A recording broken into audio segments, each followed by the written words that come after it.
Bismillah ar-Rahman ar-Rahim, wa salatu wa salamu ala ashrafil mursalin. Bienvenue dans cette deuxième séquence de formation relative au module lecture et interprétation du plan. Dans cette séquence, on va s'intéresser aux normes de dessin concernant les plans. Eh bien, un plan est une coupe horizontale, donc il s'agit d'une coupe horizontale effectuée à une hauteur de 1 mètre au-dessus du sol fini, de manière à faire apparaître toutes les baies. Donc, si certaines d'entre elles, ça veut dire si certaines baies sont plus hautes, ça veut dire ont une distance d'allège supérieure à 1 mètre, eh bien le plan de la coupe se brise alors pour aller chercher ces ouvertures. C'est-à-dire même si l'allège de ces baies est supérieur à 1 mètre, eh bien ces dernières vont apparaître au niveau de la coupe horizontale, au niveau du plan. Donc le plan de la coupe se situe à 10 cm au-dessus du rojingot de l'appui de fenêtre. Quels sont les éléments qui doivent être représentés au niveau d'un plan? Eh bien, le premier élément, ce sont les murs extérieurs. Les murs extérieurs peuvent être soit des murs simples, comme ici, soit des murs doubles, ça veut dire des murs avec une lame d'air au milieu, avec un vide au milieu, deux parements et un vide au milieu. Et bien sûr, ces éléments seront assurés et dessinés en très fort, puisque ce sont des éléments coupés. Deuxième élément qu'on peut trouver sur un plan, ce sont les différentes baies, que ce soit les baies pour fenêtre, que ce soit les baies pour porte.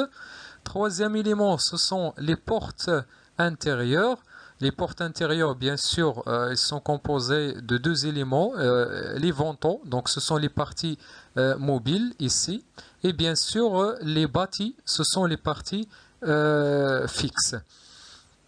Quatrième élément qu'on peut aussi trouver au niveau d'un plan, ce sont les cloisons, et bien les cloisons bien sûr de séparation. On peut aussi les trouver à l'intérieur donc du bâtiment. Cinquième élément, on trouve aussi à titre indicatif les mobiliers et appareils sanitaires. Bien sûr, ces éléments doivent être dessinés simplifiés puisqu'ils permettent seulement d'apprécier l'habitabilité des pièces et en quelque sorte d'avoir une idée sur les surfaces des pièces. Voilà. Une autre indication. Donc, si vous remarquez ici, au niveau du plan de la coupe, eh bien, la coupe passe ou bien traverse les murs. Donc, si vous remarquez ici, les murs doivent être assurés et dessinés avec un trait fort puisqu'ils sont traversés par le plan de la coupe. Mais sur ce point-là, vous remarquez concernant les baies, eh bien, toujours on a dit que le plan de la coupe passe au-dessus de la baie, presque à 10 cm. Donc si vous remarquez, donc ces parties de la baie, eh bien ils sont pas, c'est-à-dire l'appui de la baie n'est pas traversé par le plan de la coupe. Donc ici, si vous remarquez sur le plan, ce sont des éléments à dessiner avec un trait moyen, parce que ce sont des arêtes vues. Mais concernant les murs, ce sont des arêtes coupées, il faut les dessiner en trait fort et les assurer. Un autre élément qu'on trouve au niveau des coupes horizontales, au niveau du plan, c'est la cotation. Eh bien, la cotation, dans ce cas, est classifiée en deux types. Donc, on peut la classer en deux types. Donc, la cotation intérieure, ça veut dire qu'il existe à l'intérieur du plan, et la cotation extérieure, ça veut dire à l'extérieur du plan.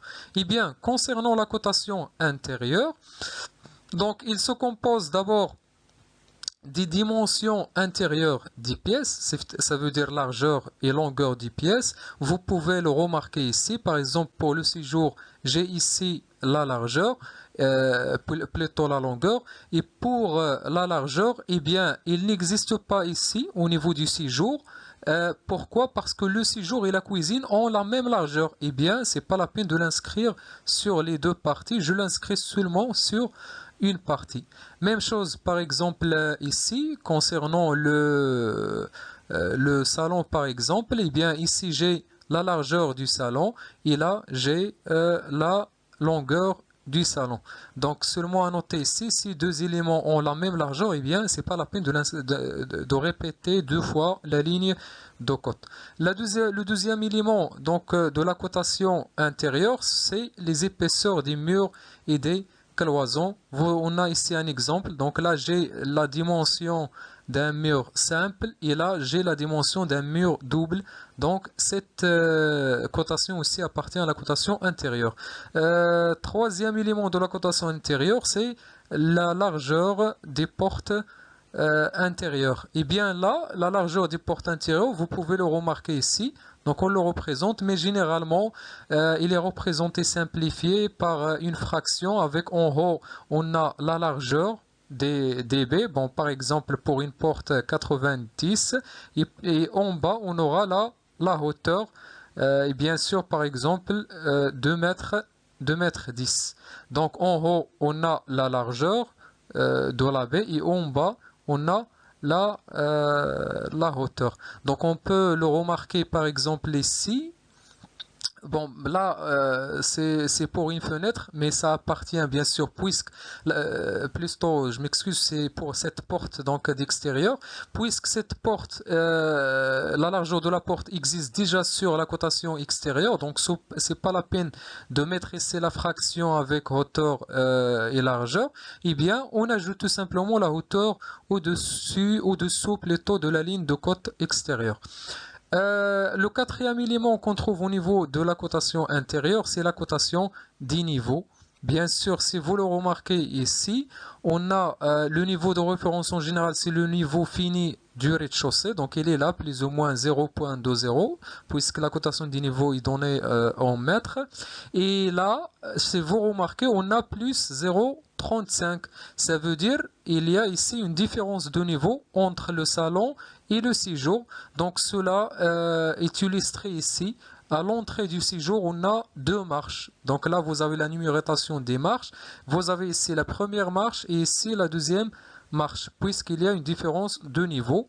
Donc le séjour est plus élevé par rapport au salon par une hauteur de 35 cm. Donc toujours à ne pas oublier aussi le niveau à l'extérieur, parce qu'en général le niveau à l'intérieur est supérieur au niveau à l'extérieur pour éviter donc l'infiltration des eaux vers l'intérieur du bâtiment. Passons maintenant à la cotation extérieure. Eh bien, la cotation extérieure, c'est tout simplement cette cotation ici, donc qui est inscrite à l'extérieur du plan. Il comprend la largeur et la hauteur des baies et des trémaux, bien sûr la hauteur entre parenthèses parce qu'elle est facultative dans ce cas. Qu'est-ce que ça veut dire baie et trémaux? Eh bien ici on a une baie pour porte, une deuxième baie et une troisième baie pour fenêtre. Eh bien les trémaux ce sont tout simplement les parties de mur entre deux baies. Là j'ai un trémaux, là j'ai un trémaux, là j'ai un troisième trémaux et là trémaux aussi. Eh bien, la première ligne de côte, il donne tout simplement les dimensions des baies et des trémaux. La deuxième ligne de côte ici, eh bien, il concerne les côtes entre axes. Là, j'ai donc entre axes de baies, bien sûr. Là, j'ai l'axe de la première baie. Ici, l'axe de la deuxième baie. Eh bien, la différence entre ces deux axes, il est inscrite sur la deuxième ligne, même chose ici, donc elle est aussi là. Bien sûr, c'est une ligne facultative qu'on ne trouve pas toujours sur les plans d'architecture. La troisième ligne, il concerne les différents décrochements de la façade. Et bien ici, si vous remarquez, on a la façade principale, elle est là.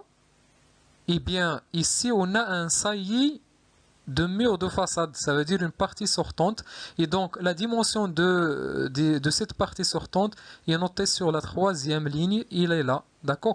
Même chose sur la partie en haut, donc là on a le niveau de la façade principale, on a une partie en retrait, ça veut dire en 30, et bien sa dimension est inscrite sur la troisième ligne de cote. Eh bien, la dernière ligne de cotation, c'est la ligne de cote totale. Bon, il est là, donc pour ce cas, il est aussi ici pour l'autre côté. Et bien sûr, c'est pas la peine. Par exemple, en bas, j'ai la ligne de cote totale, c'est pas la peine de la répéter en haut. Même chose ici. On a la ligne de cote principale à droite, c'est pas la peine de l'inscrire ici. Donc, il faut l'inscrire une seule fois sur chaque côté du plan. Donc là, on a quelques remarques donc, concernant la cotation intérieure. Il faut toujours essayer d'aligner les lignes de cote. Ça veut dire sur la même ligne de cote, du haut jusqu'au bas de l'extrémité, jusqu'à l'extrémité du plan. Notez sur cette coupe les différentes dimensions d'IPS, si possible bien sûr. Aussi, donc, il ne faut pas oublier les noms d'IPS. Donc, par exemple, salon, séjour, chambre, salle de bain, cuisine, etc. etc. Donc l'écriture sur le plan à ne pas oublier. Concernant la cotation extérieure, eh bien, il faut ici, donc on a déjà vu les deux premiers cas. On a dit, bien sûr, pour la deuxième ligne de cote, c'est la cote entre axe DB. Eh bien, c'est une cote qui n'apparaît pas toujours sur le plan d'architecture. Concernant donc les éléments coupés au niveau d'une coupe horizontale, eh bien, on a dit qu'ils doivent être assurés pour avoir une idée sur les matériaux constituant ces éléments. Eh bien, on a ici les hachures les plus connues, les plus couramment utilisées. Eh bien, pour vous, on aura tout simplement besoin en général donc de ces deux hachures. Ce sont les hachures de la maçonnerie. Ici, la maçonnerie en pierre ou bien en moellon, il concerne en général le mur en fondation. Et là, on a la maçonnerie creuse, donc il concerne généralement la maçonnerie en élévation, donc construite par des briques ou bien des aglos. Concernant les éléments en béton armé, eh bien, ils sont hachurés, ils sont pochés en noir ou en gris, à petite échelle, mais à grande échelle, bien sûr, pour ne pas encombrer le plan, vaut mieux les laisser sans hachure. On utilise aussi ces hachures concernant donc le béton de propreté ou bien le gros béton. Et aussi concernant le sol naturel, on utilise ces types d'hachures. Eh bien, ces quatre types d'hachures, ce sont les plus utilisés. On trouve aussi sur les plans la représentation des portes. Donc, bien sûr, les portes sont représentées simplifiées. Ici, à l'échelle 1 sur 100, on représente seulement le ventail avec le trajet de fermeture, un quart de cercle, représentant le trajet de fermeture de la porte. À l'échelle 1 sur 50, eh bien, on aura un peu plus de détails. On aura la représentation du bâti, c'est la partie fixe de la porte, avec tout simplement un petit carré de 5 x 5 cm. Eh bien, on peut représenter ici les portes à deux vantaux. Donc similaire aux portes avec un seul ventail, donc on peut les représenter comme ça. On a aussi d'autres types de portes, eh bien les plus utilisés, ce sont les deux premiers types. On représente aussi au niveau des plans, donc les fenêtres. Eh bien les fenêtres, donc à l'échelle 1 sur 50, on représente aussi de même façon donc le bâti, la partie fixe. Eh bien, les fenêtres peuvent être soit à appui à raser. Appui à raser, ça veut dire un appui ayant le même niveau que le mur de façade. Ou bien à appui saillant. Appui saillant, ça veut dire un appui qui est en quelque sorte sortant par rapport au niveau initial de la façade. Cet appui peut être soit sans oreille, ça veut dire la largeur de l'appui est la même que la largeur de la fenêtre, ou bien avec oreille, ça veut dire la largeur de l'appui, comme vous le remarquez ici, dépasse la largeur de la fenêtre. Ici on a d'autres types de fenêtres, mais les plus utilisés ce sont les deux premiers types. Sur un plan aussi on a déjà dit ça, on représente des meubles. Bien sûr on a dit qu'ils doivent être représentés simplifiés, sans trop de détails. Bon, lorsqu'on dit meubles, on parle d'armoire, canapé, lit, etc. Donc on doit les représenter simplifiés puisqu'ils ont tout simplement comme rôle d'agrémenter d'abord le plan et de donner une idée sur l'habitabilité du plan et sur les surfaces des pièces. On représente aussi sur les plans, sur les coupes horizontales, les appareils sanitaires, par exemple évier, baignoire, bidet, cuvette, etc. Donc ces différents éléments doivent être représentés simplifiés. Et bien sûr, on doit respecter donc les dimensions. Bien sûr, en général, il s'agit ici des dimensions commerciales, donc à respecter. Un autre type donc de plan, même s'il s'agit ici, il ne s'agit pas réellement d'un plan, c'est le plan de la terrasse. Il s'agit réellement d'une vue en plan du bâtiment. Ils n'ont pas un plan, ils n'ont pas une coupe horizontale.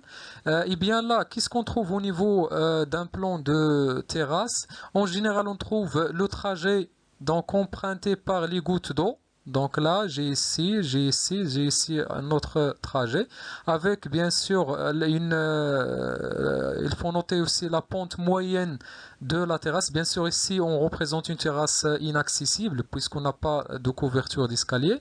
On représente, on a dit donc les pentes. On représente aussi la descente des eaux pluviales avec son diamètre. Et on représente aussi le niveau du relevé d'étanchéité. Et bien là, concernant la descente des eaux pluviales, on peut déterminer son diamètre à l'aide de la relation donc simplifiée que vous connaissez. Normalement, la règle dit que pour chaque mètre carré de la terrasse, je dois lui réserver 1 cm² au niveau de la section de la descente des eaux pluviales. Par exemple, si j'ai une terrasse de 100 m², eh bien j'aurai une section de conduite de descente des eaux pluviales de 100 cm². Eh bien, si j'ai une idée sur la surface, je peux facilement déterminer le diamètre à l'aide de la relation suivante. Aussi, comment déterminer le niveau du relevé d'étanchéité? Quel est d'abord son intérêt? Eh bien, son intérêt, c'est d'éviter, si par exemple j'ai ici le mur d'accroteur et j'ai ici le niveau supérieur du plancher terrasse, eh bien je vais trouver ici le relevé d'étanchéité près du mur, eh bien, il sera à un niveau plus supérieur. Donc comment déterminer ce niveau, cette distance? Eh bien on utilise tout simplement donc cette relation. D'abord, je dois déterminer le point le plus éloigné de la descente des eaux pluviales. Donc il est là, il est sur ce coin. Ça veut dire la goutte d'eau qui emprunte le trajet le plus éloigné, c'est celle-là. Eh bien, je peux calculer à l'aide de la relation de Pythagore donc cette distance. Donc, on trouve qu'il est au voisinage de 14 mètres, sachant que j'aurai une pente moyenne de 2%, et donc je peux facilement déterminer la hauteur du relevé d'étanchéité. Bien sûr, on va trouver 28 cm. Donc ici, sur toutes les parties de la terrasse, le relevé d'étanchéité aura un niveau plus 28 cm.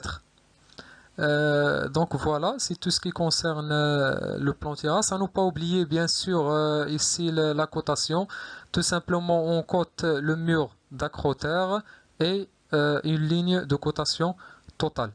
Un autre type de plan, c'est le plan de fondation. Bien sûr, il est représenté au niveau du plan d'architecture tout simplement à titre indicatif. Donc, normalement, le plan de fondation qu'il faut adopter, c'est le plan du bureau d'études.